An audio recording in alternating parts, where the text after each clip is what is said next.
Hello beautiful people, Doribo here with another Severance special. We're just gonna quickly do a everything you missed on episode 3 of season 2. This video will mostly include tiny details that you might have missed on the first watch. But I'm planning to do a theory video on this episode and also a prediction video for the next one, and as you know, there's a lot going on. So if that sounds exciting to you, please make sure to subscribe, like, and also leave a comment on what do you think really is happening in Lumen, because the showrunners are certainly not helping, okay? And there are also more balloons and pineapples in this episode, and if you have no idea what I'm talking about, that's perfectly normal. I recently did a video on the importance of balloons and pineapples in Lumen's imagery, so if you're curious to know what else is happening outside of your vision, I seriously suggest that you check it out quickly before jumping into another rabbit hole, which is episode 3 of season 2. But if you're all set, then let's just dive in. First off, we hear a lot of seagulls in the scene, which is especially odd given the amount of snow that we keep seeing, and we still don't know where they exactly are geographically, but this detail makes me think that quote-unquote Cold Harbor might be a literal place rather than just a code name. This also leads me to believe that we might see Harmony Cobel driving to a lake at some point, considering how often she's been using her car in a way that mirrors the title sequence. Now that the whole imagery of this sequence feels like something out of Fargo, brilliant film by the Coen brothers by the way, just wanted to throw that out there for the film lovers. It also seems like they've been an influence, especially given the parking lot scenes.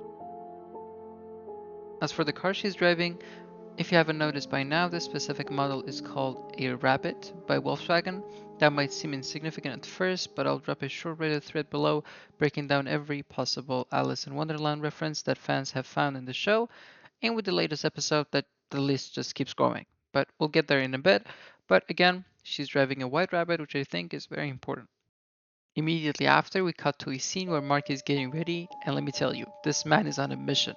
After his most recent interactions with Cobel and also Devon, I think he's finally serious about figuring out if Gemma is actually alive. So now he's calculating the time to see how long it takes for him to go from his car to the Severance elevator. Now this is a brilliant detail to notice because he gets caught off on the numbers 3637, which is the same exact second when Dr. Salvagabi shows up and tells him about the retina thing. 36.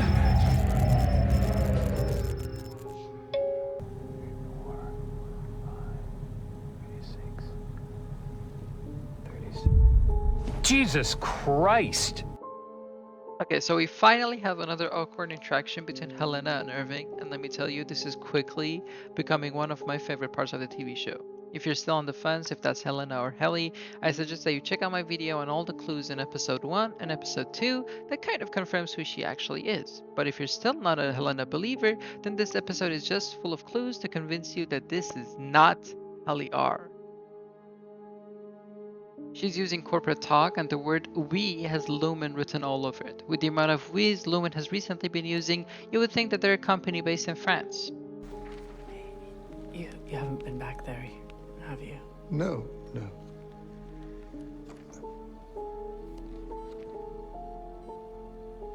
We got you. Thank you, Helly. It just seems so disingenuous, and it's almost as if she's overcompensating for destroying their lives and spying on them. Well, excuse my language, but I'm glad Irving's bullshit radar is on and he's seeing all this from miles away because a lot of sensitive info is coming up on this episode. As I mentioned before, the balloons show up again, but this time Mr. Melchek finds them, and as you can see, he's visibly pissed. There'll be more balloons, trust me, but again, as you know, these are the same balloons that Mark left behind in episode 1. This next one is not a detail, rather an observation and an appreciation. This short sequence is probably one of the most brilliant pieces of TV that I've watched in the recent years.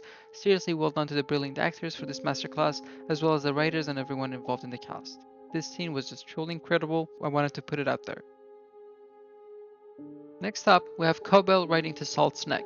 Now I'm not sure if this specific combination of numbers means anything, but she's carrying her mother's tubes that we earlier saw in season 1 multiple times in her basement shrine of Kyr. And one interesting observation is that regardless of the measurement that they're using, this area seems to be very deserted and isolated. I mean, 238 kilometers or even miles is just a long ways to the next city. Perhaps the reason she even turns around is that she's hesitating if she wants to get away from the lumen of it all or not, because of how far it is. Next, Mark and Helena go on a quote-unquote mental health walk, so the same exact walk that they went on for season 1. But what's interesting is that Helly comes up with a lot of different stuff here, which I think they're all clues. The first one is that she asks if this is it. She's asking this about the goat department, and if you put the timeline together, they recently discovered it. So if I had to give a ballpark, they probably discovered this 1 week, 2 week maximum. And given the adventurous nature of Helly, it just seems odd and out of character for her to be asking that, to be so uncertain and unsure of it all. Then when they discover the tunnel, it seems like she's pushing back instead of pushing forward. And I just think that's like, again, so out of character for her. It all seems so terribly odd given all that's happened. Helly was someone who was constantly pushing forward, never pushing back. So just keep that in mind. And again, if you remember, we talked about Alice in Wonderland and the White Rabbit earlier, and this seems to continue this trend. This hallway looks like a tiny door from Alice or even the tiny door from Coraline. Moral of the story, never crawl through the other end of the tiny door hallway. Again, I understand that some of the details about the Alice references could be a little bit of a stretch, but these are questionably undeniable. Let's move on. Then we see Brienne of Tarth in a kingdom that is not the Seven Kingdoms, and if you pay close attention, you see that she's wearing a green Illumin badge card. This is particularly odd because what we've seen so far is that Macro Data Refinement has blue cards, OND has green cards, and Security has black cards. So for the goat department to have green card is an odd choice, unless macro data refinement is meant to be so isolated from the other ones that they've taken an entirely different shade for themselves. Or if you've been paying attention to the patterns of red, green, and blue throughout the show, then this tiny detail makes me curious if we'll ever see a department that has a red card. Miss Huang takes Dylan G to the security room, and it's such an interesting thing that they turned this room into the visitation room, so that if they ever open that door again thinking it's the security room, they will just see a wall full of pictures of Dylan. This sequence is full of details, so let's dig in. Do you remember that we talked about the seagulls earlier? Well, now not only you can hear them, but you can see them on the wall too. Badass. What seems to be a lamp on the table is actually in fact another balloon. Dylan's wife, Gretchen, refers to Mr. Milchick as Seth, which is odd given what Lumen looks like. Yeah, Seth warned me that this might be weird.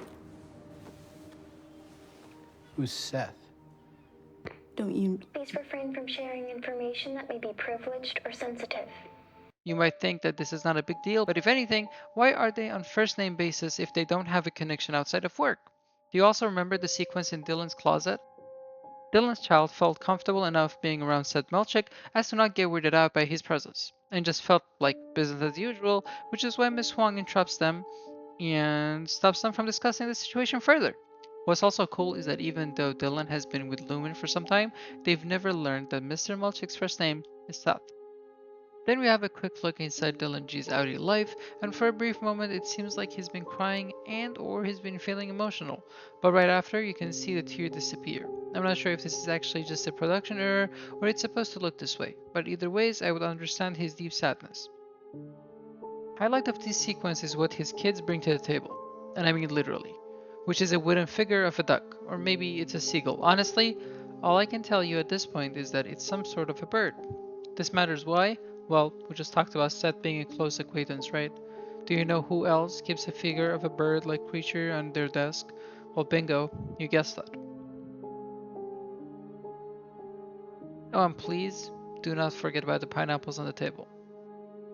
We can also see a plushie of Kier Egan on the floor, which is more than anything a jump scare because the only other person in this show with a Kier plushie is none other than, well, Harmony Cobel. Make of that what you will, but I'm assuming they all keep a close relationship with Macrodata's outies due to the importance of that specific department. So, again, it is scary, but it's something. Just keep an eye on it. Then we see the goat guy again, but this time with nappy hair. This is notable because it seems that some of the enemies here haven't gone home for some time. the gap between his appearance now and when we last saw him that makes me think this might be one of the departments that PD was talking about when he said some of the unis don't go home, as in they stay overnight or even that they never get the chance to leave, ever. He also asked to see their bellies. Now, if you find this odd, it's perfectly normal because it's been some time since this was last mentioned. In season 1, Brett mentions what other departments think/know of macrodata refinement and that it's common belief that they have pouches to carry on. I just thought that this was a cool thing that they added in. It's literally silly. Like they say, you all have pouches. Pouches? Like to carry young? Yes, according to some. You each have a larval offspring that will jump out and attack if we get too close. This also lines up with the fact that both OND and the Go department carry green badges, because do you remember the one specific painting that they discussed in season 1? Well, yeah, that's macrodata refinement against everyone with the green card. Then we see Natalie paying Rickon and Devin a visit. However, this is not a surprise and this has been planned for some time. Here's why. If you recall, Mr. Melchick handed Marcus a piece of fake newspaper in the season 2 opening. There for a brief moment you could see that it says Rickon has a book about Kier, which is highly problematic. First, either it's a blatant lie like everything else, or second, they were planning on commissioning him anyway so that Lumen reform looks legit. Either ways, it's bad news. You could also see a goat's head in this scene. I thought I would point this out because of the many ghosts that we saw in this episode. However, be aware that we've seen this before when Harmony Cobel visits their house as a quote-unquote lactation specialist for the first time. I just wanted to quickly address this Cobel scene as well. Given the fact that Rickon only had 1 hour to continue talking with Natalie, I'm sure that Natalie was not on the other end of this phone call.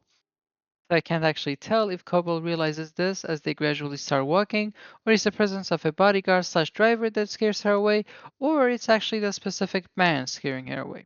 Either way, had she continued walking in there, bad things would have happened to her, and as of now, she's one of Lumen's biggest liabilities, so I personally hope that she stays alive just a little longer.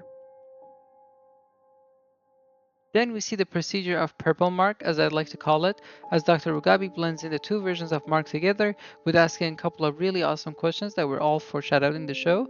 For instance, how any Mark's first memory was PD talking to him on the table, or how the end screen turns white for the first time, as the switch was flipped and this was the point of no return. Now that's all I have for this one. However, I'm sure I've missed many things. What do you think I missed? Please let me know by leaving your thoughts and theories in the comments.